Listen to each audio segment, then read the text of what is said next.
이데일리 TV 뉴스 전해드립니다. 코스피가 7월 첫 거래일부터 상승세를 보이며 52주 신고가를 갈아치웠습니다. 국회에서의 상법 개정 기대감에 지주사가 일제히 신고가 랠리를 보이며 상승을 견인했습니다. 정부와 여당이 추진하는 상법 개정안에 대해 국민의힘이 전향적인 검토 입장을 밝히면서 지주사 종목들이 강세를 보였습니다. 그동안 상법 개정에 부정적인 입장을 보여왔던 국민의힘이 상법 개정을 전향적으로 검토하겠다는 입장을 밝히면서 지주사에 대한 관심이 재점화된 겁니다. 이번 소식에 HS 효성은 상한가를 기록했고 SK와 한화는 각각 9%와 15% 넘게 급등하는 등 대부분의 지주사 종목이 오름세를 보였습니다. 코스피는 0.58% 상승한 3,089포인트 선에서 코스닥은 0.28% 상승한 783포인트 선에서 장을 마쳤습니다. 도널드 트럼프 미국 행정부의 관세 정책 유예 기간 종료를 앞두고 무역 협상 타결에 대한 낙관론이 부상하면서 자동차 투자에 대한 기대감도 높아졌습니다. 캐나다와 미국 간의 무역 협상이 낙관적으로 타결될 가능성이 높아지자 미 증시는 최고치를 경신했고 우리 시장에도 긍정적으로 다가왔습니다. 전문가에 따르면 캐나다와 미국의 무역 협상이 긍정적인 기류를 보이는 것은 우리 정부의 관세 협상에도 유리하게 작용될 수 있다고 밝혔습니다. 또한 미국과의 무역 협상 테이블에 품목 관세도 오를 가능성이 생겼다며 현재 미국은 자동차와 자동차 부품에 대해 25%의 품목 관세를 부과 중인데 협상을 통해 관세가 하락할 가능성이 존재한다고 전했습니다. 업계에서는 현대차와 기아 등 한국 자동차 메이커의 미국 내 시장 점유율에 올해 들어 역대 최고치를 쓰는 등 선전 중이라며 자동차에 대한 고율의 관세가 부과된 상황에서도 대미 수출 감소폭이 예상보다 덜했다고 전했습니다. 현대차와 기아의 주가는 각각 3.19%와 1.86% 오르며 상승 마감했습니다. 국회 행정안전위원회가 13조 2천억 원 규모의 민생회복 소비 쿠폰 추가 경정 예산안을 여야 합의로 의결했습니다. 이재명 대통령의 대표 정책인 지역사랑 상품권 지원 예산 6천억 원이 포함된 약 13조 원 규모의 추경안이 국회 행정안전위원회의 소위를 통과하자 지역화폐주가 강세를 보였습니다. 행안위는 소비 쿠폰 발행 예산에서 중앙정부가 10조 3천억 원, 지방정부가 2조 9천억 원을 부담하는 조항을 삭제하고 중앙정부가 소비 쿠폰 발행 예산의 100%를 부담하도록 했습니다. 행안위는 이날 오후 전체 회의를 열어 관련 추경안을 처리할 방침이며 국회 예산결산특별위원회에서 추경안이 최종 심의 의결될 예정입니다. 덧붙여 더불어민주당은 오는 3일 본회의에서 추경을 통과할 계획인 것으로 알려졌습니다. 이번 소식에 쿠폰이 6.56% 상승한 29,250원에 마감했고 유라클과 웨캐시도 각각 4.63%와 3.8% 상승하며 장을 마쳤습니다. 데이터 센터 증설을 비롯한 글로벌 전력 수요 증가 전망에 전력기기주인 LS의 주가가 급등했습니다. 국내외 전력기기 수요가 증가할 것이란 전망과 새 정부의 에너지 정책 수혜 기대감으로 LS가 강세를 보였습니다. 전문가에 따르면 미국을 포함해 글로벌 전력기기의 수요는 강할 전망이지만 증설이 계획대로 이뤄지지 않고 있고 관세까지 더해지면 전력기기의 가격이 인상될 수 있다며 전력기기 산업의 밸류에이션 자체가 한 단계 높아질 수 있다고 밝혔습니다.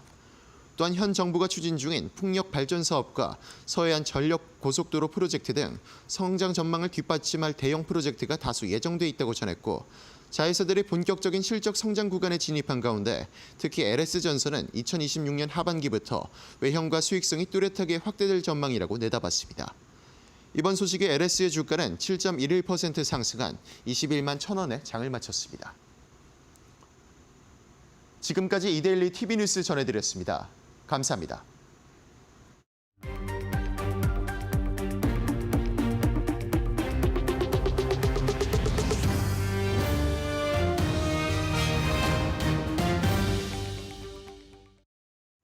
네, 포트폴리오를 업시켜주는 데일리 마켓업. 안녕하세요, 김주영입니다. 7월 첫 거래일 국내 증시는 상승으로 마감을 했습니다.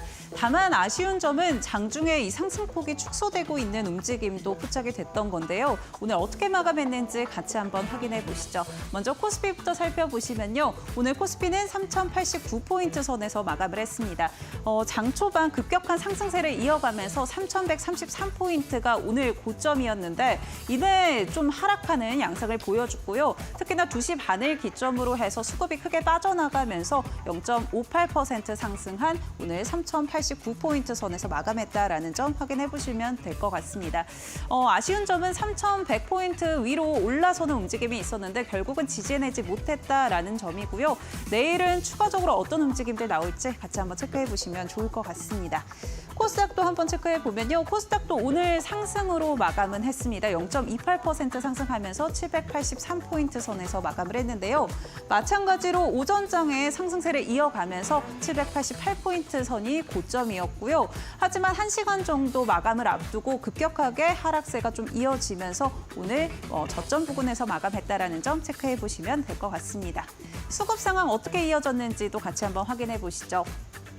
네, 오늘 코스피는 외국인과 기관의 매수 우위 포지션 확인되고 있습니다. 기관 같은 경우 4,700억 원 이상 담아냈고요. 또 오늘 긍정적인 부분은 외국인들의 수급이 5거래일 만에 돌아왔다라는 점입니다.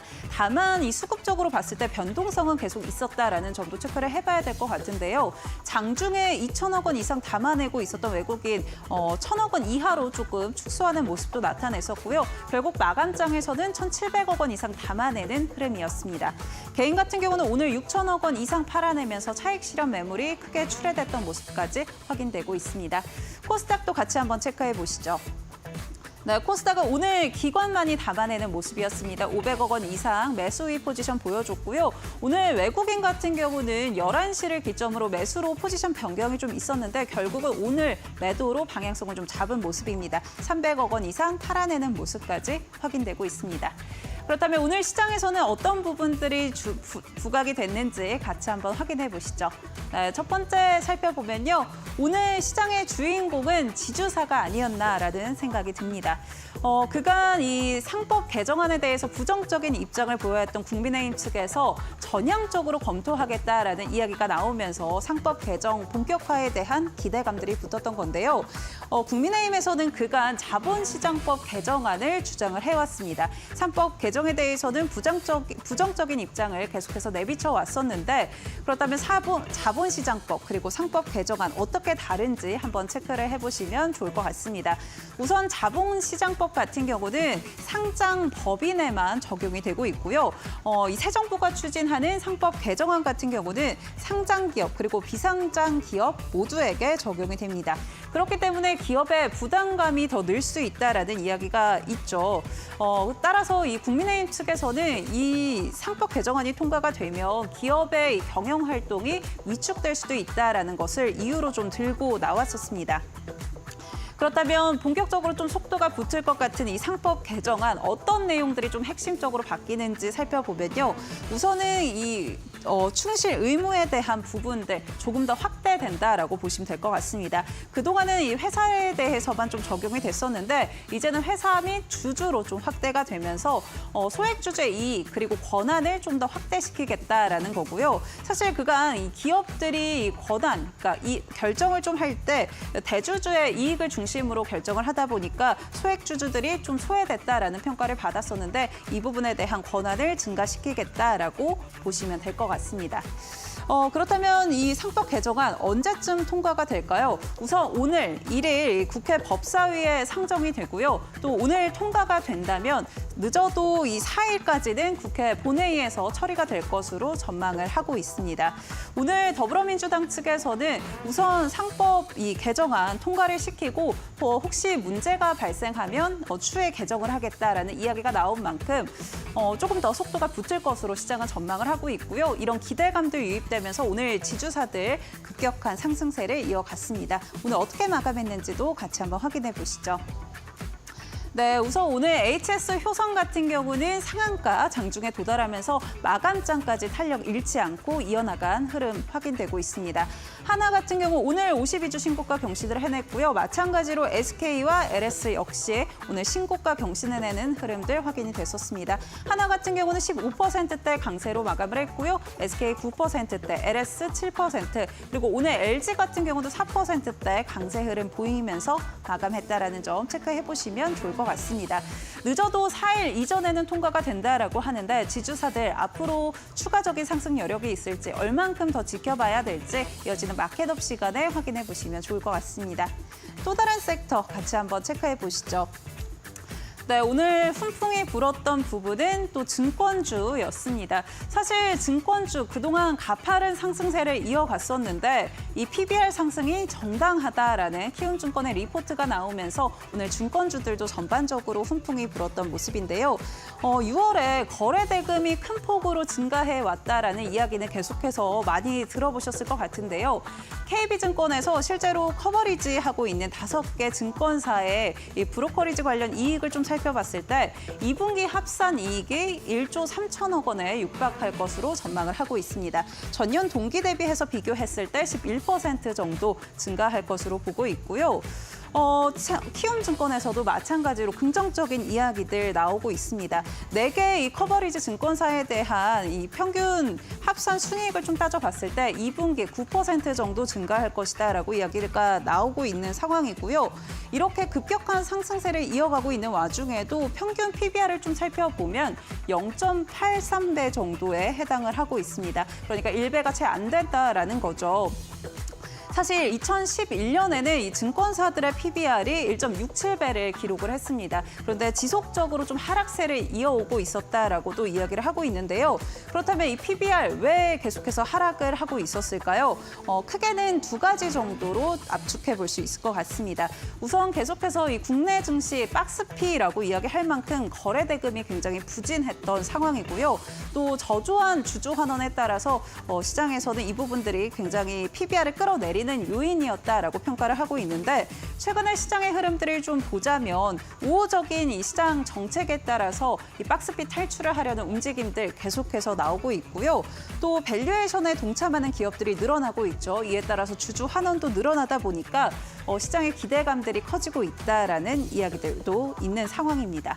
그렇다면 키움증권에서는 어떤 커버리지사를 좀 픽으로 했을까라고 살펴보면 미래에셋증권을 최선호주로 꼽았습니다.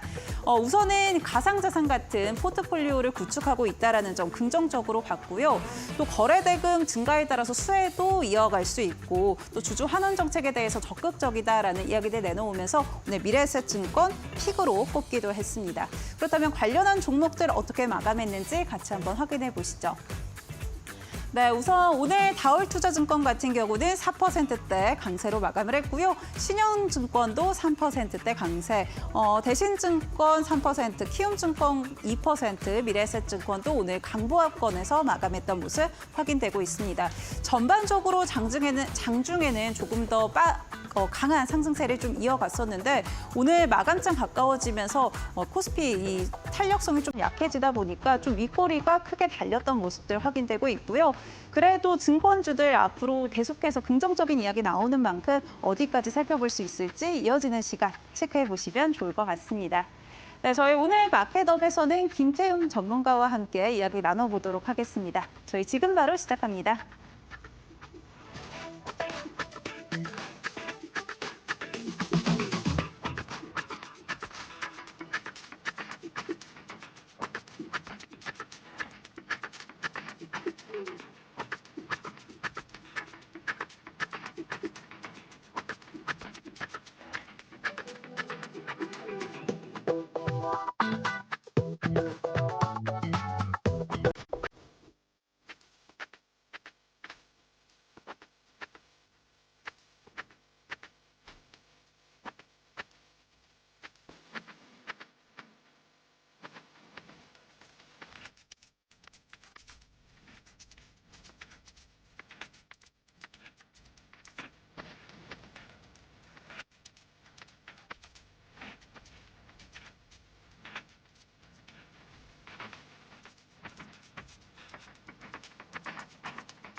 네, 마켓업 본격적으로 시작해 보겠습니다. 7월 전략들 같이 한번 챙겨보시죠. 김태훈 전문가와 함께합니다. 전문가님 안녕하세요. 안녕하세요.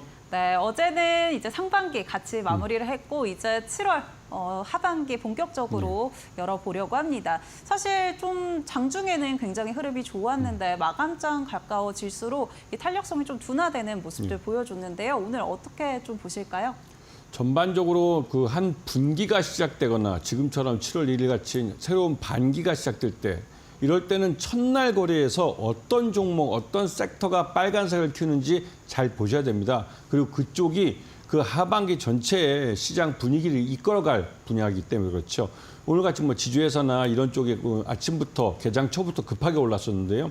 이러한 부분을 잘 보시면서 오늘 빨간색을 크게 치고 또 빨간색이 많이 몰려있는 섹터들 이런 종목들이 올 하반기에 일갈 종목들이기 때문에 이런 쪽을 잘 보시면 올 하반기에도 좋은 수익을 많이 가져가실 수 있을 겁니다.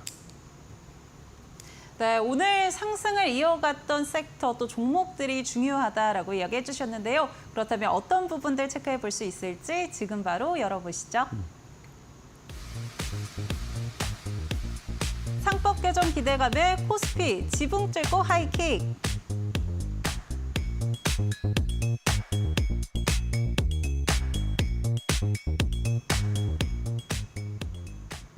네, 오늘 유가증권 시장에서 정말 지주사들의 강세가 눈에 띄었고요. 특히나 오늘 그냥 국내 증시로 따져봤을 때도 지주사들이 주인공이 아니었나라는 생각이 듭니다. 지주사들 이제 상법 개정이 통과가 되면 조금 더 탄력적으로 움직일 수 있을지 시청자분들 궁금하실 것 같은데요. 어떻게 보실까요, 전문가님? 네, 우리 시장이 지금 뭐 선진 지수에 못 들어가고 여전히 FTSE 뭐 신흥국 지수 여기에 머물러 있습니다. MSCI 선진 지수나 또 FTSE 선진 지수 들어가려면 이 상법을 개정을 해서 우리나라 자본 시장을 근대화시키고 현대화시켜야 한다 이런 말들이 많이 나왔죠. 기본적으로 이 오너 주도의 그런 시장이 아니라 일반 소액주주들, 이 주식 투자하시는 일반 보통의 주주들 모두가 공정하게 대우받는 그런 시장이 되어야만 일반 소액주들도 수익이 날 수 있는 또 안정적으로 투자를 해서 이 투자한 돈들이 기업에 흘러가고 기업을 또 살찌우면서 또 한편으로 기업이 주주들에게 배당을 주는 그런 선순환 구조가 만들어질 수 있습니다. 그런 면에서 이번 상법 개정은 이러한 주주들에 의한 주주민주화가 처음으로 시작된다고 해도 과언이 아닐 정도로 이번에 처음으로 상법이 이제 몇십 년 만에 개정이 제대로 되는 것이죠. 그렇기 때문에 여기에서 수혜보는 종목들이 있습니다. 이런 종목 중에 대표적인 게 지주회사인데요. 지주회사는 기업 지배구조 개편에서 탄생했지만 여전히 우리나라는 한국식 재벌 그 경제 체제 때문에도 좀 많은 모순점을 갖고 있습니다. 그런 부분을 고치기 위해서도 이런 것들이 필요한 거고요. 이러한 개혁이 앞으로 계속 이어지면서 우리 일반 소액주주에게 이익이 되는 그런 시장이 되어 갈 겁니다. 네, 지주사에 대한 기대감들 시장에서 계속해서 불고 있습니다. 오늘 52주 신고가를 경신해내는 종목도 굉장히 많았는데요. 그렇다면 어떤 종목들 가져와 주셨는지 바로 확인해 보시죠. 네, 하나와 SK 가져와 주셨습니다. 오늘 두 종목 모두 신고가를 경신해내는 흐름이었는데요. 포인트들 같이 한번 짚어보시죠. 네, 하나와 SK 가져와 주셨습니다. 사실 뭐 그간 많이 오른 종목들도 많은데 하나가 좀 눈에 띄게 많은 상승세를 좀 가져갔던 것 같아요. 네. 그래서 각각 포인트들 한번 짚어주시죠. 네, 그 한화그룹은 여러분 아시겠지만 김승희 회장님이 세 아들을 갖고 있습니다. 그 세 아들이 이 그룹을 물려받는 그 그룹 뭐 경영권 승계 구도가 완전히 완성이 됐죠. 지난번에 증여까지도 하셨고 해서 이제는 그 세 아들이 이 한화그룹을 어떻게 나눠 가질지 모두가 예상할 수 있게 됐습니다. 그리고 큰 그림이 완성이 됐고 그에 따라서 지주회사 한화의 주가가 쌀 이유가 없어졌죠. 이제는 세영제가 갖고 있는 이 지주회사 한화의 주가를 많이 띄워서 그 회사 지분을 팔고 각각이 계열사들을 갖고 계열 분리해 나가는 그림이 완성이 될 겁니다. 그에 따라서 지주회사 주가가 꾸준히 오를 가능성이 높은 것이죠. 그리고 이번에 상법 개정을 통해서 이러한 그 기업 가치가 제대로 지주회사 기업의 가치만큼 주가가 대우받도록 이렇게 변하기 때문에 시장이 뭐 올바른 방향으로 가고 있다고 볼 수가 있습니다. 그렇기 때문에 이 한화그룹도 그렇고 SK그룹도 우리나라 뭐 5대 재벌 중에 한 곳인데요. 여기도 뭐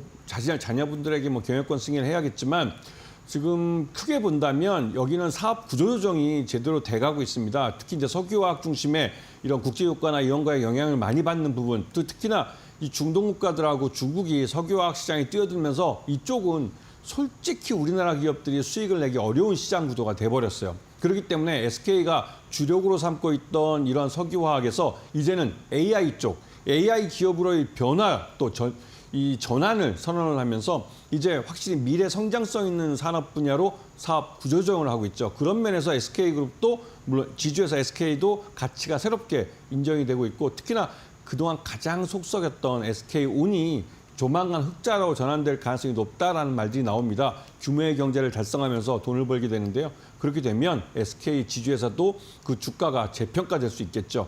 그런 면에서 이러한 지주회사들을 지금 여러분들이 좀 중심에 두고 보셔야 되고 여러분 포트폴리오에 이 지주회사 종목들을 담지 않으면 하반기에는 수익을 따라가기 굉장히 어려울 겁니다. 네, 하나 같은 경우는 이 계열사들이 워낙에 좋은 이야기들 많이 나오고 있기 때문에 기대감들 모아가고 있는 상황이고요. SK 같은 경우는 그간 발목을 잡았던 부분들이 해소되고 있다라고 보시면 될 것 같습니다. 그렇다면 우리 전문가님은 애프터픽 어떤 걸로 꼽아주실까요? 네, 한화그룹하고 SK그룹하고 놓고 본다면 SK가 더 큰 그룹이죠. 그런데 그 SK그룹이 지난 상반기 또한 굉장히 어려웠습니다. 유동성 위기에 몰렸다는 말도 나오기도 했고, 그래서 회장이 산업은행 그 회장을 만나서 말 그대로 아쉬운 소리를 해서 자금도 융통받았다 이런 말들이 지난번에 나왔었죠.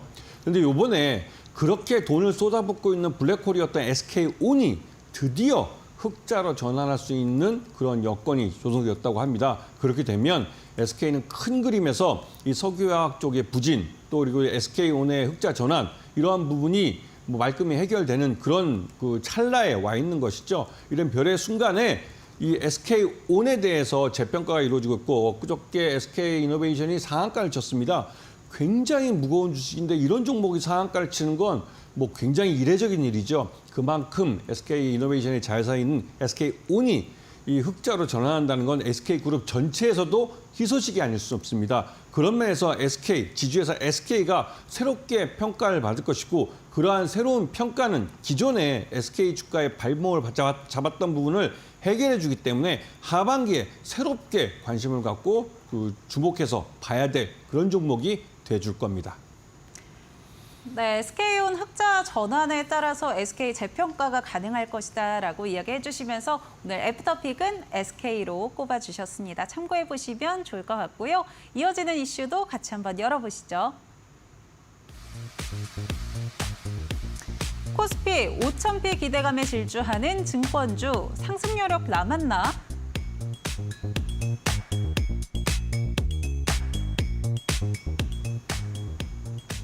네, 오늘 두 번째 이슈는 증권주입니다. 증권주도 전반적으로 좀 훈풍이 부는 모습이었는데요. 아무래도 앞선 이야기, 이 상법 개정안을 통해서 증권주들 역시나 좀 기대감을 모아가고 있는 모습입니다. 증권주들 앞으로는 좀 하반기 어떻게 대응해 보면 좋을까요? 네, 지금 자고 일어나면 3,000피를 꿈꾸다가 3,000피를 달성을 해버렸고 이제는 5,000피 얘기가 나오는데 5,000피를 하루아침에 바로 갈 수는 없습니다. 그 5,000피를 달성하기 위해서 증권사들이 매일매일 그 위탁매매 수수료를 벌면서 계속 매매를 해줘야 되죠. 그 말뜻은 5,000피 가는 동안 증권사들 주가가 계속 오를 거란 뜻입니다. 왜? 증권사들이 돈을 법니다. 그 돈을 버는 증권사들의 기업 가치가 계속 증가하고 있고 그렇기 때문에 5,000피를 달성한다고 생각이 든다면 증권주를 내 종목에 편입을 해야 되는데 그 증권주들 중에 위탁매매 수수료 수익을 많이 받고 IB 쪽에서도 수익을 많이 얻고 있는 그런 종목들 대형주 위주로 담으셔야 되는 겁니다. 그렇기 때문에 이러한 미래에셋 가치 업종 1위 하는 종목도 그렇고 지점이 가장 많았던 대신증권 같은 종목도 그렇고 여러분들이 볼 때 증권사 중에서 이름을 많이 들어봤다 하는 종목들을 여러분 포트폴리오에 꼭 담아야 할 그럴 시기가 온 겁니다. 네, 이제는 포트폴리오에 꼭 담아야 되는 종목이다라고 증권주 이야기해 주셨는데요. 그렇다면 어떤 종목들 가져와 주셨는지 바로 열어보시죠. 네, 오늘 대신증권과 미래에셋증권 가져와 주셨습니다. 특히나 오늘 키움증권 측에서는 미래에셋 최선호주로 꼽기도 했었는데요. 각각 포인트 짚어보시죠.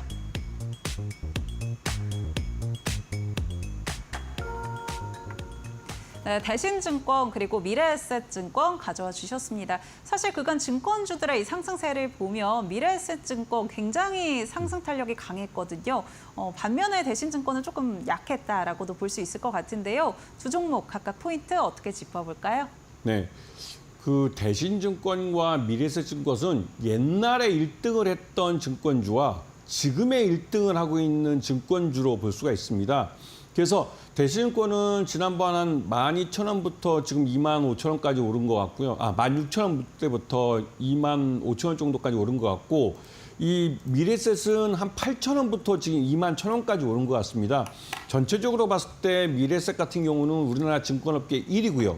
그리고 IB 쪽에서도 굉장히 강합니다. 그렇기 때문에 종합증권사로서 또 이런 종합투자회사로서 역할을 제대로 해주고 있고 가장 앞서 있는 그런 영업을 하고 있고 국내뿐만 아니라 해외에서도 증권업으로 돈을 벌고 있습니다. 그만큼 국내로 많이 알려져 있는 글로벌 회사로 성장을 한 회사입니다. 거기에 비해서 이 대신증권은 증권보다는 요즘은 이제 부동산 쪽 투자를 잘한다는 소리를 듣고 있습니다. 그만큼 좀 서로가 발전하는 방법을 달리 잡아먹고 있는데요. 그럼에도 불구하고 증권 시장이 호황일 때 두 종목 다 돈을 많이 버는 종목들입니다. 그렇기 때문에 이 두 종목을 중심으로 해서 그 포트폴리오를 꾸리신다면 충분히 여전히 수익을 더 낼 수 있는 그런 시장이라는 걸 인식하셔야 됩니다. 네, 두 종목 모두 좀 긍정적인 뷰 제시를 해주셨는데요. 대신증권과 미래에셋증권, 그렇다면 우리 전문가님의 픽은 어떤 걸로 꼽아주실까요? 역시나 이쪽에서는 증권업계 1위인 미래에셋증권이 훨씬 더 유리합니다. 왜냐하면 미래에셋증권은 뭐 다른 것보다도 주주 환원에 대해서 확실하게 말을 했어요. 2030년까지 1억 주를 소각을 하겠다고 얘기했습니다. 이렇게 소각하는 게 그냥 주식을 불로 태워버리는 게 쉽게 생각하겠지만 그게 다 돈입니다. 돈을 태워버릴 만큼 돈을 많이 벌고 있다는 것을 스스로 말 그대로 자인을 하는 것이죠. 그렇기 때문에 주주 입장에서는 이런 종목을 왜 안 살 이유가, 그러니까 안 살 이유가 있는지 좀 걱정이 되긴 하는데요. 하지만 이 미래에셋증권이 잘 오르다가 8,000원부터 21,000원까지 잘 오르다가 요즘 주춤하는 이유가 있습니다.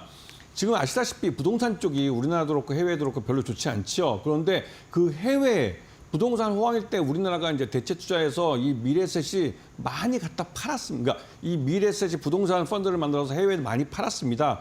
그런데 그 해외 부동산 투자를 해놓은 것들이 이제 만기가 되면서 여기 손실폭이 장난 아니게 많습니다. 그러다 보니 미래에셋이 돈을 많이 번다 할지라도 이 해외 그 부동산 투자 펀드에서 손실 보는 부분이 크기 때문에 이에 대한 그 우려가 좀 있는 것이죠. 왜냐하면 이게 명확하게 얼마라는 게 알려지면 크게 걱정 안 하겠지만 이 불확실성이 크기 때문에 이게 미래에셋 주가의 발목을 잡고 있는 겁니다. 미래에셋이 국내에서 돈을 잘 벌고 해외에서도 돈을 잘 벌고 있지만 부동산 투자에서만큼은 아직까지 불확실성이 크고 이 부분이 미래에셋의 주가를 발목을 잡고 있습니다. 그것만 제외한다면 미래에셋은 추가적으로 더 올라갈 가능성이 높고 왜냐하면 이게 우리나라 증권사 1위 업체입니다. 그리고 자본시장법 개정으로 해서 가장 큰 수혜를 본 업체고 또 적극적으로 주주 환원을 해주고 있기 때문에 미래에셋에 대해서 관심을 갖고 보셔야 될 그런 타이밍인 것이죠. 네, 주주환원의 적극적인 미래에셋 증권을 애프터픽으로 꼽아주셨습니다. 오늘 마켓업에서는 지주사 그리고 증권사 관련해서 확인을 해봤고요. SK 그리고 미래에셋 증권 애프터픽으로 꼽아주셨다는 점 참고해 보시면 좋을 것 같습니다. 본 방송에서 제공하는 정보는 투자 판단을 위한 조언일 뿐 투자에 따른 책임은 투자자 본인에게 있다는 점 체크해 보시면 좋을 것 같습니다.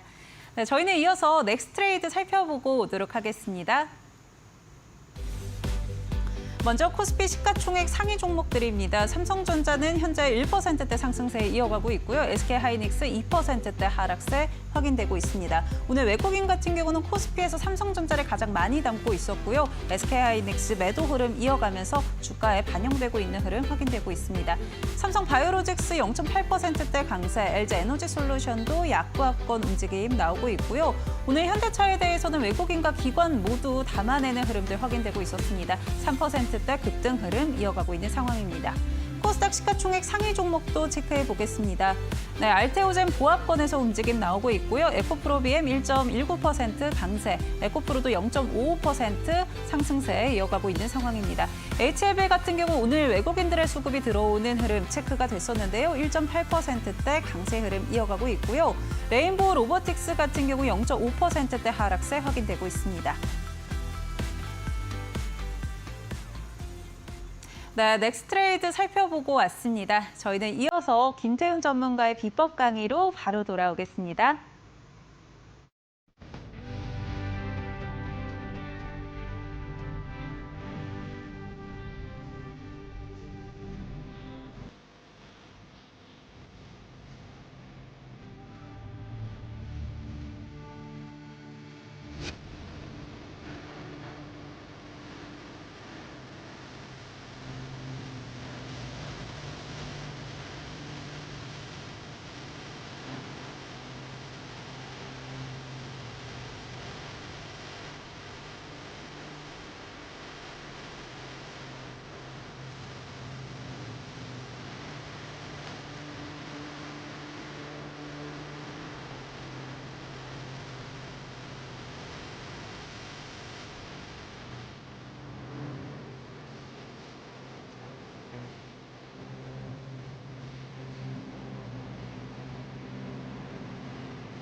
더불어민주당이 감사위원 선출 시 대주주 의결권을 제한하는 3%룰을 제외한 상법 개정안을 이르면 3일 국회 본회의에서 처리하는 방안을 유력 검토 중이다. 민주당은 지난 3월 상법 개정안을 처리했으나 제2요구권에 막히자 지난달 5일 3%룰, 집중투표제도 의무화, 독립이사제 도입 등을 추가한 강화된 개정안을 다시 발의했다. 이 법안이 통과되면 윤석열 정부에서 거부권을 행사했던 일반 법안 중 처음으로 국회 문턱을 넘는 사례가 된다. 재계는 이번 개정안이 현실화되면 외국계 투기 자본의 먹튀 가능성과 함께 국내 기업의 경영 불확실성이 커질 수 있다고 우려한다. 전문가들은 개정안이 통과되면 유상증자, 구조조정 같은 경영 결정이 위축될 수 있다고 지적한다. 그 결과 외국 상장을 추진하는 기업이 늘고 국가 경쟁력도 약화될 수 있다는 우려가 나온다.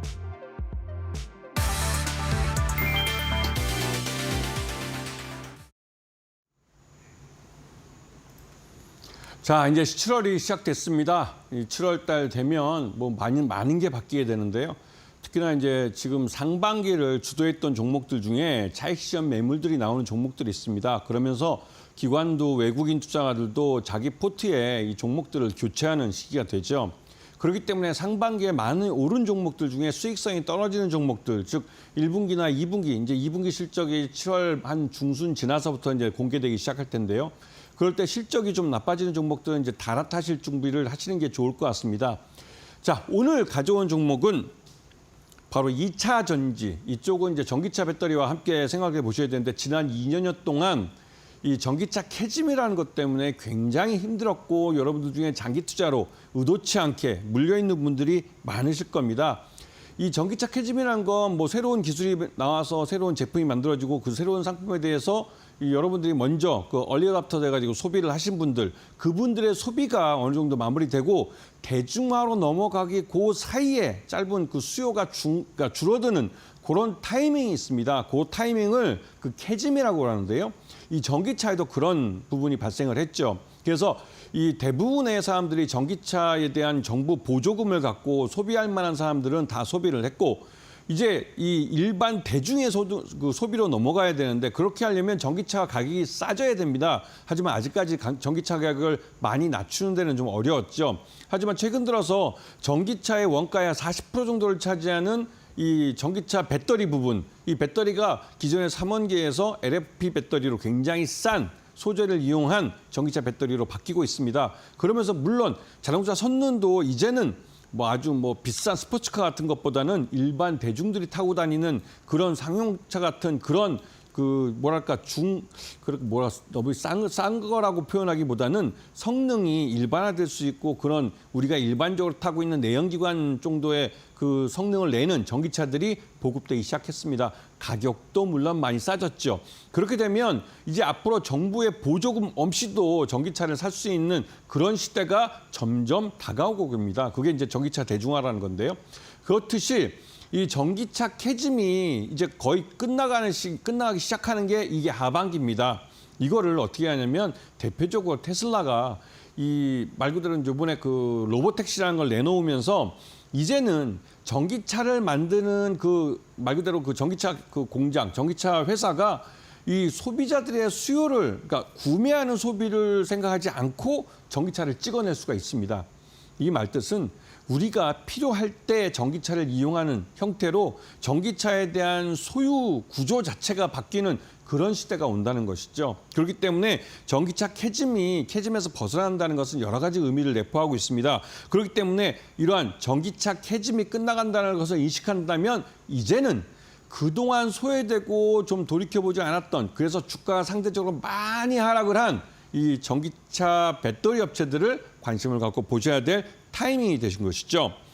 자, 전기차 대중화라는 말을 요즘 많이 듣게 됩니다. 전기차 대중화는 말 그대로 전기차 가격이 싸졌기 때문에 그리고 정부의 보조금 없이도 우리가 소비를 결정할 수 있는 그 정도 수준으로 전기차 가격이 싸진 겁니다. 그만큼 우리가 일반적으로 소비해왔던 그 내연기관 자동차 그 정도의 뭐 가격 정도로 가격이 다운이 된 것이죠. 그렇게 되면 이제 말 그대로 전기차 보조금, 정부가 주는 보조금이 없어도 우리가 직접 소비를 할 수 있기 때문에 전기차의 대중화가 이루어졌다라고 말해도 과언이 아닐 정도입니다. 그리고 전기차 대중화는 말 그대로 전기차라는 게 그 기본적으로 많이 팔려야만 그 전기차를 토대로 해서 자율주행 자동차가 돌아다닐 수 있는 것이죠. 이 자율주행차는 그 전제가 바로 전기차입니다. 그렇기 때문에 전기차가 많이 보급이 돼야 되는 것이고요. 그 자율주행 기능을 가진 이 전기차는 여러분이 로보택시를 보시면 알겠지만 이 자동차에 대한 소유 구조를 바꾸게 됩니다. 이게 그 유명한 이제 이 공유 경제로의 전환을 의미하는 것인데요. 이렇게 되면 이 테슬라는 소비자들이 전기차를 구매하든 말든 많이 찍어서 미국에 있는 전국에 있는 그 도시에 대도시에 이 로보택시를 뿌려버리면 됩니다. 그러면 그 로보택시가 매분, 매시간, 매일 돈을 벌어다 줍니다. 이런 부분을 잘 인식하시면서 시장을 보셔야 되고요.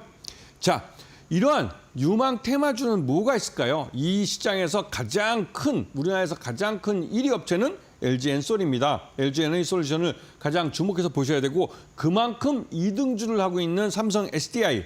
삼성그룹이 여기다 1조 6천억 정도의 증자에 참여하면서 증자를 하게 된 이유는 다른 무엇보다도 삼성 SDI가 앞으로 많은 돈을 벌어다 줄 것을 알기 때문입니다. 재벌이 대규모 자금을 투자할 때는 묻지도 따지도 말고 같이 들어라는 말이 있습니다. 물론 삼성 SDI 주식수가 많이 늘어나긴 합니다. 늘어나는 것만큼을 감안해서 들어가셔야 될 필요가 있겠죠. 그리고 에코프로 BM, 이 업체는 그 2차 전지의 핵심적인 소재, 양극재 소재를 만드는 업체입니다. 물론 이 셀이 많이 팔리면 그 셀 속에 들어가는 핵심적인 소재인 그 에코프로 BM의 양극재 소재도 많이 팔리게 되는 것이죠. 이런 부분을 잘 보시면서 잠깐 전하는 말 듣고 이 종목으로 들어가서 좀 더 깊이 있게 공부를 해보겠습니다. 네, 2차 전지주들을 좀 살펴보면 그간 전기차 이 보조금에 대한 우려감들이 계속해서 2차 전지주에 대한 악재로 작용을 했었는데요. 그런데 국내에서 5월에 이제 전기차가 내연기관차를 좀 추월했다라는 내용들 긍정적으로 전해주셨고요. 앞으로 종목들도 한번 체크해보면 좋을 것 같다. 특히나 대기업이 뛰어들었기 때문에 이제는 포트폴리오에 좀 담아봐야 된다라고 이야기해 주셨는데요. 그렇다면 어떤 종목들 담아보면 좋을지 지금 바로 확인해 보시죠.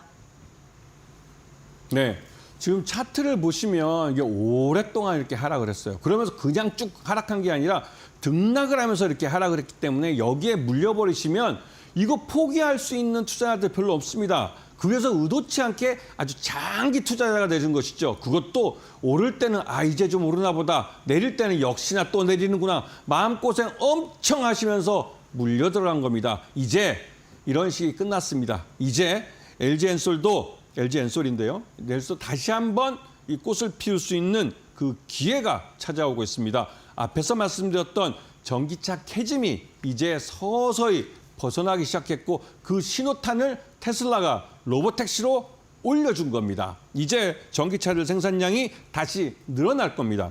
LG엔솔은 우리나라 전기차 배터리 1위 업체고 전 세계 글로벌리 3등입니다. 여기서 3등한다면 1등과 2등이 있을 텐데 1등과 2등은 중국 업체들이죠. 중국 시장이 전기차 시장이 굉장히 큰 시장인데 안타깝게도 얼마 전까지만 해도 우리 한국 배터리 업체들은 여기에 그러니까 전기차 배터리를 공급하지 못해왔어요. 하지만 최근 들어서 중국 업체들이 한국의 이 각형 배터리나 이런 것들을 사기 시작했습니다. 그만큼 배터리 가격을 많이 낮추기도 했고 한국 배터리 업체가 배터리의 성능이 더 뛰어나다는 걸 이 중국 업체들 잘 압니다. 근데 비싸서 못 샀지만 이제 중국에서도 비싼 전기차를 소비할 수 있는 그런 중산층 이상의 그 사람들이 나타나기 시작했죠. 그렇기 때문에 한국의 전기차 배터리가 중국에 판매가 됩니다. 그런 면을 잘 보셔야 되고요. LG엔솔은 이 유럽에서 전기차 판매량의 이제 소비 회복되기 시작할 때 거기에 신형 원통형 배터리 2170을 공급하고 있습니다. 그리고 LFP 배터리도 이 양산을 시작을 했고 그에 따라서 전기차 대중화의 가장 큰 수혜를 보면서 적극적으로 글로벌 1위와 2위인 중국 업체와 경쟁할 수 있는 그런 회사로 성장을 할 겁니다. 그런 면에서 LG엔솔 매수가 29만 원, 손절가 28만 원을 제안해드리고 목표가는 단기적으로 440만 원을 제시해 드립니다. 자, 두 번째 종목 넘어가겠습니다. 두 번째 종목은 국내 2위 전기차 배터리 업체입니다.